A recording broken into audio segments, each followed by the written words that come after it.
Bonjour, vous êtes sur Ziana TV et depuis l'ouverture du Salon du Livre, Ziana TV vous fait vivre ce salon à l'intérieur, depuis l'espace Ponaikolo, un espace réservé aux auteurs et éditeurs du Congo. Pour ce premier direct, après avoir suivi il y a quelques minutes, Gabriel Kinsa vous animer, vous raconter les bonnes histoires de nos ancêtres. On va rester dans le même registre avec Maud Salomé Elikia qui présente ce livre Kesho, 13 histoires et cantines d'Afrique. Bonjour Maud Salomé. Bonjour. Voilà. Bonjour papa. Voilà. Kesho, c'est quoi Maud? Kesho, c'est un livre pour enfants, un livre audio qui contient 13 histoires et chaque histoire se termine par une comptine populaire qui vient de tout le continent. Donc on a des comptines populaires en Lingala, on en a en Swahili, mais on en a aussi en Yoruba, en Bambara du Mali, du Burkina, Wolof. J'essaie de faire le tour du continent. Et la première question qui me vient, comment est née l'idée? D'où vient cette idée? Pourquoi un matin vous vous êtes levé, vous dites bon, je vais écrire 13 histoires et cantines d'Afrique? Un matin bien enceinte. Donc c'est-à-dire que je trouvais ça dommage que pour nos enfants, il n'y ait pas de livre avec des personnages qui leur ressemblent, parlant d'histoires qui se passent en Afrique, sur l'histoire africaine, sur les identités africaines, sur les cultures africaines, de spiritualité. Et surtout, ce que j'ai trouvé incroyable, c'est que c'était pas possible de trouver un recueil dans lequel on pouvait écouter les comptines populaires, donc les chansons populaires que nos mamans chantent depuis des centaines d'années à nos enfants. Et quand vous parlez d'enfants, vous faites allusion aux afro-descendants, oui, aux Africains qui vivent... Absolument, c'était bien ça la démarche. C'est-à-dire que c'est facile dans un magasin de trouver un siphon fonfon et toutes ces comptines-là, mais le Pérou, l'Anderson... Tout ça c'était compliqué. Pourtant, parfois je ne suis pas là pour chanter à mon enfant, j'ai besoin qu'il puisse écouter ces comptines-là. Voilà comment c'est né. Donc on peut dire que votre enfance, les chants de votre maman vous ont marqué? Tout à fait. Ça m'a marqué. Bien sûr, j'ai dû faire des recherches puisque moi, je ne suis pas sénégalaise. J'ai trouvé des chants en Wolof. Je ne suis pas malienne, mais j'ai trouvé des chants en Bambara. C'était important pour moi d'essayer de faire le tour du continent parce qu'en tant que panafricaniste militante, quelqu'un de très engagé, j'ai voulu vraiment faire en sorte que chaque enfant puisse s'y retrouver et que cet ouvrage, parce que moi, je me suis dit, je vais faire un ouvrage. Et donc voilà, j'ai voulu mettre le maximum. Vous avez voulu mettre le maximum et la collecte de ces contes vous a pris combien de temps? Et est-ce que vous en avez beaucoup ou bien vous êtes limité directement à 13? Je me suis limitée à 13. J'avais décidé d'en faire peut-être même un peu moins au départ 10. Et puis en écrivant, en créant des nouvelles histoires, je me suis dit je vais aller jusqu'à 13. J'avais l'inspiration pour ça. Et puis surtout, il y avait des thèmes que je voulais absolument aborder. Lesquels par exemple? Alors par exemple, il y a une histoire qui s'appelle Le Retour. Oui, qui parle en fait, de l'esclavage. Absolument, mais racontée aux enfants. Et donc cette histoire-là, pour moi, elle est primordiale parce que l'enfant, à la fin de l'histoire, il va poser la question à ses parents. Il va se dire mais c'est quoi? Or finalement, tous ces afro-descendants du monde entier, aux États-Unis, dans toute l'Amérique latine, ils viennent d'Afrique. C'est important de le savoir, c'est important pour eux, c'est important pour nous qui sommes restés en Afrique. Et donc, j'ai trouvé ça vraiment primordial de pouvoir écrire là-dessus. Surtout qu'un enfant, quand il va écouter l'histoire à 2 ans, il va penser différemment qu'à 4 ans, qu'à 6 ans, qu'à 10 ans. Et après, un peu plus âgé, il en saura un peu plus sur... Oui, tout à fait. Et par exemple, j'ai aussi fait une histoire sur le docteur Mukwege, où je parle de son travail. Oui, son engagement auprès de... Son engagement. Et donc là, par exemple, je n'utilise pas le terme viol, parce que l'enfant ne doit pas subir ça comme ça. Et vous utilisez quel terme? J'ai dit, la maman a perdu sa dignité. Et donc, ça prend tout son sens quand on lit l'histoire et l'enfant comprend. Et si l'enfant demandait, c'est quoi dignité, maman? Il faut lui expliquer. Alors la dignité, c'est... je dis dans l'histoire qu'elle a perdu sa dignité au fin fond de la forêt et que le docteur Mukwege part dans la forêt pour rechercher sa dignité. Ça correspond plus ou moins à l'opération. Donc après, le terme dignité, il est un peu large, mais là, c'est vraiment pour expliquer qu'elle a perdu quelque chose de très très précieux, quelque chose dont elle a besoin pour se sentir bien, pour être encore une maman qui peut aimer, qui peut avancer, qui peut donner du courage à ses enfants, qui peut les protéger aussi. Et donc, c'est important qu'il y ait ce travail d'aller rechercher sa dignité. Et à vous entendre, je ressens que vous partez d'un principe que les enfants afro-descendants, en grande majorité, ignorent complètement leur tradition, les histoires qui remontent à leur origine. Ben, je ne vais pas dire que c'est le cas de tous les enfants. Je ne dis pas que c'est le cas de façon totale, globale, mais en tout cas, c'est clair qu'il y a un gros manque. On nous a appris à étudier les histoires des autres, on nous apprend l'histoire des autres, en classe on étudie l'histoire des autres, dans les livres il y a très peu de personnages qui ressemblent à nos enfants, et ça crée un problème de confiance en nous-mêmes. Même quand ça a un rapport avec l'Afrique, on modifie les personnages pour les adapter. Exactement, et puis vous allez voir qu'il y a beaucoup d'auteurs qui en fait écrivent sur l'Afrique, mais qui sont eux-mêmes des occidentaux, et ça c'est un non-sens. Moi ça ne me viendrait pas à l'idée d'aller prendre un livre d'histoire pour apprendre quelque chose sur le Congo écrit par un occidental, par un Belge. C'est du délire. Et dans ces 13 histoires, est-ce que vous avez une préférence en dehors des deux que vous venez de citer sur le retour et la dignité de maman? J'aime particulièrement ces deux histoires-là en tant que personne engagée, mais il y a aussi par exemple l'histoire de Maïko qui danse pour ses ancêtres, qui a beaucoup d'énergie grâce à ses ancêtres. Là je fais référence à nos spiritualités africaines et surtout elle danse pour ses leaders indépendantistes. Je parle de Sankara, de Lumumba, de Malcolm X, de Amilcar Cabral. Donc tous ces mots-là, un enfant de 2 ans, tous ces noms-là, l'enfant commence déjà à les ingurgiter, à les faire rentrer dans son vocabulaire, dans son inconscient. Et ce qu'il y a de bien également, comme dans tous les livres de contes, il y a des illustrations. Oui. Vous venez de parler de Sankara, Lumumba, Amilcar Cabral, Touma, et là on a une image de Maïko qui se balade dans la rue, et il y a des photos. Exactement. Et ces illustrations sont de vous ou bien de quelqu'un? Alors non, les illustrations sont de l'excellent Alain Kogélé, qui est un compatriote congolais aussi, qui a fait l'école des beaux-arts de Kinshasa et qui est absolument extraordinaire. C'est un illustrateur très talentueux, très professionnel, mais à un niveau que j'ai rarement vu. C'est pour ça que je le souligne. Et on est vraiment dans la Black Excellence là. Avec lui, je suis vraiment...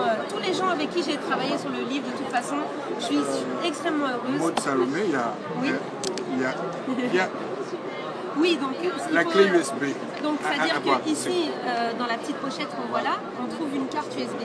Parce que comme on est quand même en 2018-2019, j'ai estimé qu'au lieu de faire avec un CD, il valait peut-être mieux passer maintenant à la grande technologie. Donc c'est en fait tout simplement une carte extra plate USB et vous pouvez mettre ça partout. Voiture, télévision, ordinateur, chaîne et on écoute les 13 comptines. Exactement. Donc il y a, non seulement les comptines sont narrées pour les enfants qui ne savent pas encore lire, avec la magnifique voix par exemple de Claudicia. C'est raconté. C'est raconté et après ça se termine par la comptine populaire. Et là j'ai des superbes artistes comme Moombi, comme GAN, Ivo Bolumba. Donc j'ai vraiment beaucoup de gens qui ont participé. On a l'impression que ces deux livres, pourquoi avoir fait, pourquoi avoir utilisé ce principe pour les audio et bien sûr l'écriture? Alors, j'ai fait ça parce que moi j'avais grandi avec quelques histoires comme ça que je pouvais écouter et je voulais surtout que les enfants de 0 à 12 ans puissent avoir ce livre et le garder pendant des années. Et c'est vrai que les enfants qui ne savent pas encore lire, en écoutant l'histoire, ils peuvent rentrer dans le monde, ils peuvent regarder les images. Et puis surtout, par exemple, il y a une grande sœur à moi, Natou Pedro Sacombi, qui a toujours, j'ai toujours adoré sa voix. Je me suis dit, il faut qu'elle raconte une histoire dans ce livre. Parce et elle a raconté quelle histoire? Et elle a raconté l'histoire de... attendez que je ne me trompe pas, je trouve l'histoire. Dans Natou, elle a raconté l'histoire... Excusez-moi. Voilà, le mangoustan. Et encore une fois, là on a des pommes au kivu, mais c'est pas le fruit le plus répandu. Mais là, l'histoire c'est le mangoustan. Des enfants occidentaux qui vont acheter le livre vont dire mais tiens, c'est quoi ça? Et pourtant, est-ce que c'est pas le meilleur fruit du monde avant la mangue au niveau du goût? Je ne sais pas. Ben si. C'est vous qui le dites. C'est succulent, c'est sucré. Moi, tous les fruits, j'en raffole. D'accord. Mais donc voilà, j'essaye dans chaque histoire de parler de partage, de solidarité, de plusieurs thèmes, comme la différence. Par exemple, vous voyez, il y a une histoire à la fin qui est l'histoire de triplés. Et une des triplés, en fait, est atteinte d'albinisme. Mais du coup, ce sont des sœurs qui sont sorties du ventre de leur maman. Elles ont le même père, la même mère, le même père, et il y en a une qui est différente. Et donc, c'est une façon, c'est une façon pour moi d'aborder ces histoires de différence. D'aller vers la tolérance, parce que dans certains pays africains, les albinos on leur attribuait de certains pouvoirs qui n'existent pas et ils sont sacrifiés pour... En tout cas, ils sont sacrifiés. S'ils ont des pouvoirs ou pas, ça, je ne sais pas. Non, c'est justement parce que les gens pensent qu'ils ont des pouvoirs, donc on les sacrifie. Mais les pouvoirs, ça peut être positif. Parce qu'on nous a fait voir nos spiritualités comme quelque chose de négatif, mais en fait, et vous voyez par exemple, il y a une histoire aussi, ici avec une petite fille qui est en chaise roulante. Et c'est important parce que je pense qu'il ne faut pas oublier chaque handicap, chaque différence. Et si les histoires, dans leur totalité, dans la totalité du livre, ça peut faire en sorte que le parent puisse aborder ces sujets-là et conscientiser l'enfant sur plus de tolérance, alors là, je pense avoir gagné. Et le titre Kesho. Kesho. Alors Kesho, c'est ce que c'est. Hein. En Swahili, ça veut dire à demain. On peut dire Kesho, à demain. Mais l'enfant à qui on dit bonne nuit, on va lui dire Kesho. Mais Kesho, ça veut aussi dire demain, l'avenir ou le futur. Et donc le futur aussi, ce sont les enfants. Exactement. Le futur de notre société sont les enfants. Et si on ne s'occupe pas d'eux, on va créer une société avec des personnes qui vont peut-être être malades. Dès que vous êtes venu, vous étiez enceinte. Et comment le bébé, pas celui-là, votre bébé a réagi par rapport au travail de maman? Non, ils adorent, ils connaissent tout par cœur. Quand j'arrive quelque part avec le livre, d'ailleurs, ils disent, est-ce que vous savez que maman a écrit Kesho? Alors ils expliquent, ils chantent toutes les chansons par cœur, ils adorent, parce que j'en ai deux maintenant, entre-temps j'en ai eu deux. Et donc c'était la première grossesse? Ça c'était pour la première grossesse. Ok. Et vous, ça vous fait quoi?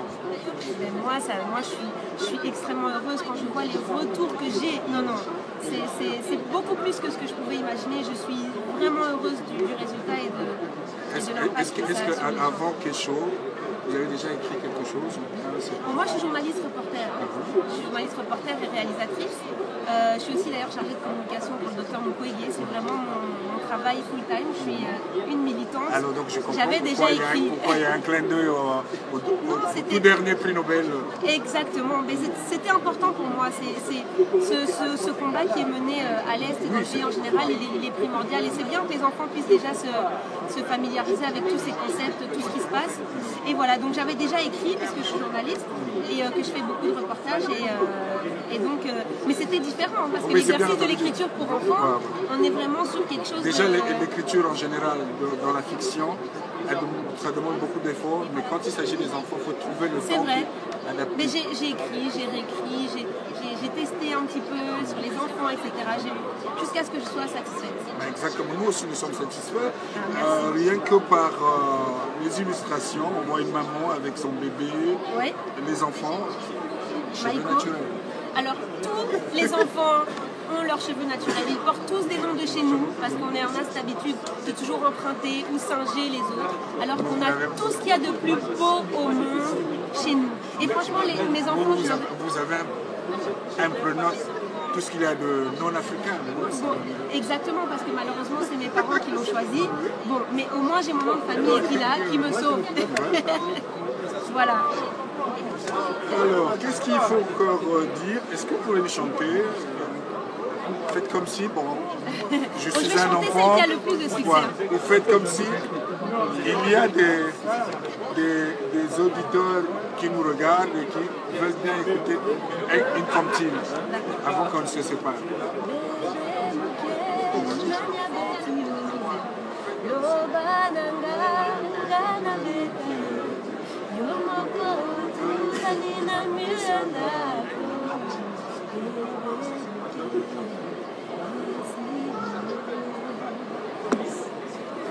Merci Maud Salomé. Cette cantine est très populaire aussi bien à Kinshasa qu'à Brazzaville. Tout à fait. Et même un artiste de grand renom qui l'a repris d'une certaine façon dans une de ses chansons. Maud, tout ce que je peux vous souhaiter, c'est bonne continuation, bonne chance. Est-ce qu'il y a après le livre des projets déjà en gestation? Déjà, il y a le livre qui est en train d'être traduit en anglais et je vais avoir des voix superbes dessus pour la version anglaise. Quand je dis la version anglaise, c'est pour les histoires, mais les chansons restent les mêmes évidemment.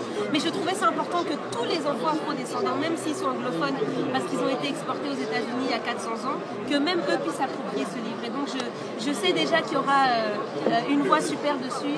Justement, en parlant en termes de langue, pourquoi ne pas le traduire en lingala ou en swahili? En swahili, c'est une très bonne idée. En fait, comme il y a déjà les chansons, je m'étais dit, c'est vrai que le français, aujourd'hui, est utilisé pour unir beaucoup de pays du continent. Et quand on prend le continent, on a l'anglais et le français, on regroupe tous les pays. Donc ça, c'est la première étape. Mais clairement, je pense que c'est très important, c'est primordial de faire ce travail-là où ça pourra être traduit dans d'autres langues. Merci Maud Salomé et bonne continuation. Merci de m'avoir Merci à vous également. On se dit quoi? Question. Ouais. Et on se retrouve dans quelques minutes pour une autre interview, toujours au Salon du Livre Paris 2019.